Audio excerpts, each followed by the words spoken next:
에어비앤비 뭐 끝물이냐? 오히려 나는 끝물이라고 생각하면 난 너무 좋죠. 사람들 도전을 안 하니까. 유튜브랑 다른 SNS를 보면은 너무 이상하게 알려주는 게 많잖아요. 불법 컨설팅 비용 500만 원 이런 데 주고 거기 들어간다고요. 진심이 통한다는 성격이라 내가 어차피 무료 강의 때 막 알려줘도 어차피 들을 사람들은 듣고 안 들을 사람들은 그냥 이 사람들한테 도움만 됐으면 좋겠다 이런 걸 듣는데 똑같을까요? 1년 뒤에? 진짜 꿀팁. 그 외의 거를 더 많이 알려주거든요.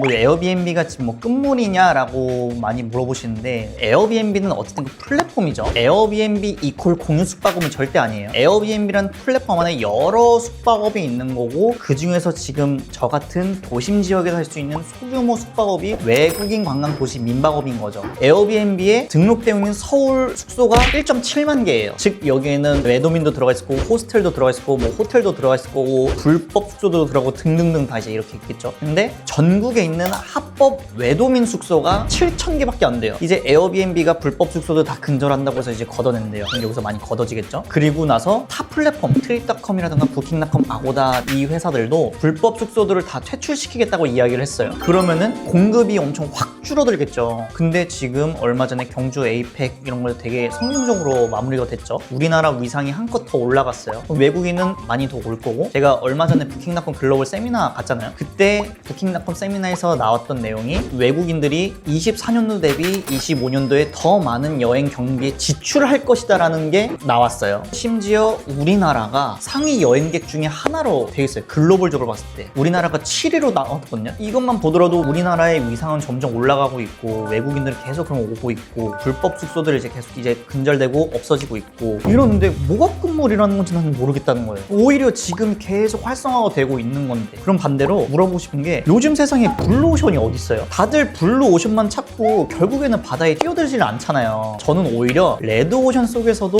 살아남는 전략이 중요하다고 생각을 하거든요. 에어비앤비가 이제 레드오션이 된 건 누군가가 그 길을 갈고 닦았다는 뜻이에요. 수요가 있다는 뜻이고, 나만의 방식으로 차별화시킬 수 있다는 건, 그건 오히려 검증된 시장인 거죠. 결국 중요한 건 시장의 색깔이 아니라 그 시장 안에서 내가 어떤 색으로 비칠까 하는 게 가장 이제 중요한 거라고 저는 생각을 하거든요. 아무런 분석 없이 무지성으로 오픈만 하면 당연히 망해요. 왜 그렇게 얘기하잖아요. 회사 다니는 부장님들이 퇴직금으로 치킨집 차리고 그걸로 이제 망한다고 하잖아요. 그냥 그 사람들 보면은 치킨집이 돈이 되니까 그냥 차리는 거예요. 아무런 그런 게 없어. 단순히 돈 낸다니까 차린 거예요. 근데 막상 현실은 달라. 치킨집을 근데 만약에 차리는데 누구는 대학가 근처에 차리고 누구는 요양원 근처에 차리고 해요. 어디가 잘 될까요? 대학가 근처. 그렇죠. 어떤 사람들은 내가 집이 여기가 가까우니까 나 그냥 여기다가 할래. 그런데 알고 보니까 요양원이고, 알고 보니까 시골이고, 그런 전략적인 게 다 이제 없는 거죠. 매물 구하는 게 쉬웠으면 너도 나도 다 했겠죠. 공간대여의 대표적인 업종이 세 가지가 있죠. 파티룸, 렌탈 스튜디오, 에어비앤비가 있죠. 파티룸, 렌탈 스튜디오 하기 쉽죠. 돈만 있으면 해요, 진짜. 근데 막상 하면 어때요? 운영이 잘 돼요? 운영이 잘 될 수 있어요. 단 전제 조건이 마케팅을 엄청 잘하고 인테리어가 엄청 이쁘고 그랬을 때. 그게 아니면은 파티룸하고 렌탈 스튜디오는 너무나도 힘들죠. 그걸로 막 일확천금 벌기 너무 힘들어요. 반면에 에어비앤비는 진입 장벽이 높아요. 원래부터 좀 어려웠어. 근데 이것만 잘 뚫으면 보장은 되어 있어. 당연히 이게 밸런스가 그럼 맞아야 되는 거 아니에요?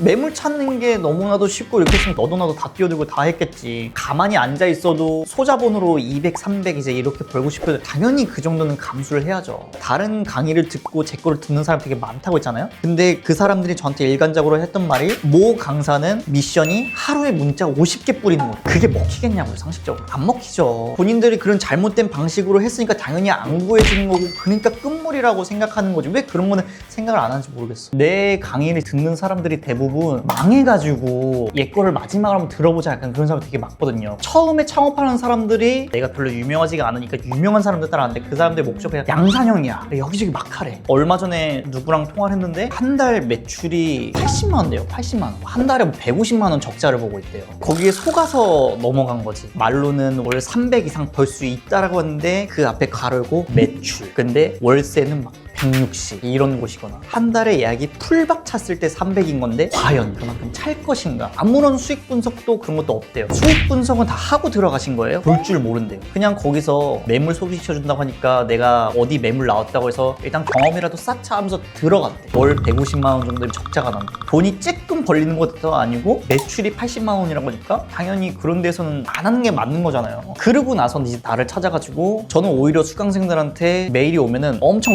걷어내요. 하지마. 10가지 체크리스트가 있으면은 몇 개 이상일 때는 그래도 들어가도 괜찮다는 게 이제 있으니까 근데 들어가라고 하죠. 실제로 거기는 수익이 잘 돼. 2기 수강생분 중에서는 얼마 전에 만났는데 자기 이렇게 돈 지키는 거 보니까 너무 행복하다고. 위치도 내 이웃쯤이니까 말 다 했죠. 그런 사람들은 행복한데 엉뚱한 데에다가 오픈한 사람들은 맨날 죽상이고 이전에 들었던 그 강사한테서 안 좋은 경험이 있었으니 선입견이 생겨서 얘도 똑같겠지 이렇게 생각을 하거나 강의 커리큘럼 별반 차이 없을 거야 하면서 긴가민가하면서 이제 안 듣고 하겠죠. 근데 그 와중에서도 이제 마지막으로 나를 끝까지 믿고 하는 사람들은 내 진짜 끝까지 책임을 지는 거고. 많은 사람들이 에어비앤비 뭐 끝물이냐, 오히려 나는 끝물이라고 생각하면 난 너무 좋죠. 사람들 도전을 안 하니까. 내 수강생들이 어떤 매물을 가지고 오면 나도 내가 창업이 목표고 건수로 내가 레퍼런스 쌓는다 하면은 내 수강생 몇십 명 중에 몇십 명이 계약했어요 이러겠지. 근데 그게 아니라 정말 올바로 돈이 되는 곳에서 해야 된다는 걸 알려주는 그런 사람이기 때문에 창업만을 가르친 게 아니고 정말 이 사람들이 올바르게 나처럼 작은 성공부터 시작해가지고 점차 이제 꿈을 이룰 수 있는 그런 걸 제가 알려주고 싶은 건요. 그래도 내가 지금 여기까지 이 자리까지 온 게 몇 년 동안 시행착오를 해가지고 이 과정을 이제 밟았는데 저는 사람을 얻고자 하는 거거든요. 강의가 끝마쳤어도 지금도 계속 꾸준히 대화를 하고 있고 세미나나 그런 게 있으면은 그 사람들한테 먼저 오픈을 해가지고 먼저 기회를 주고 만약에 내가 돈만 쫓고 있으면 안 했겠죠. 분명히 이 사람들은 어떤 부분에서는 나보다 더 대단하고 특화가 되신 분들이 이제 많으실 거 말이에요. 난 이 사람한테 배운 게 있을 거고 이 사람이 나를 좋아하게 된다면 나도 이 사람한테서 도움을 많이 받을 수 있고 그런 게 좋겠죠. 저도 유튜브를 하지만 유튜브랑 다른 SNS를 보면은 너무 이상하게 알려주는 게 많잖아요. 불법 컨설팅 비용 500만 원 이런 데 주고 거기 들어간다고요. 이것도 부동산 사업인데 당연히 위치가 중요한 건데 또 생각 없이 들어간 사람들이 너무 많으니 제발 그렇게는 들어가지 말아라. 적어도 당신들 이런 보는 눈만큼 키워드리겠다 그러면서 나한테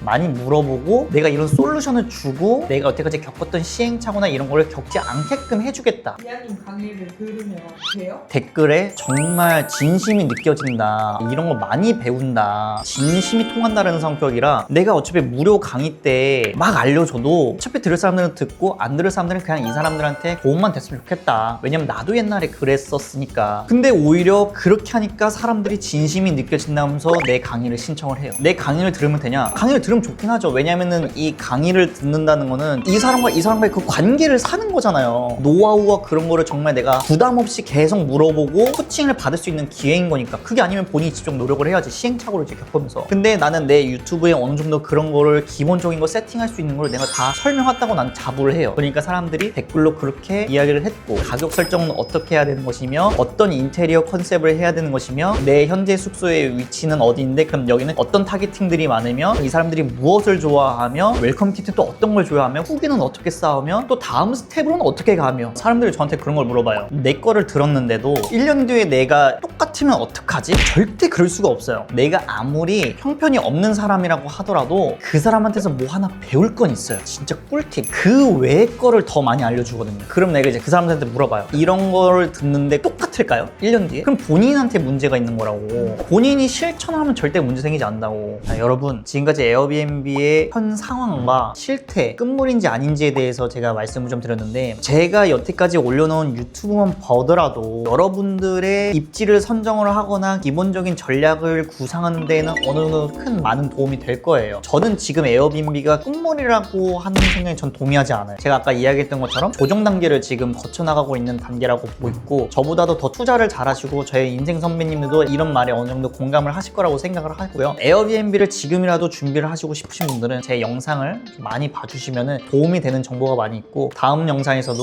여러분들께 도움이 될 만한 컨텐츠로 찾아뵙겠습니다. 여러분 안녕.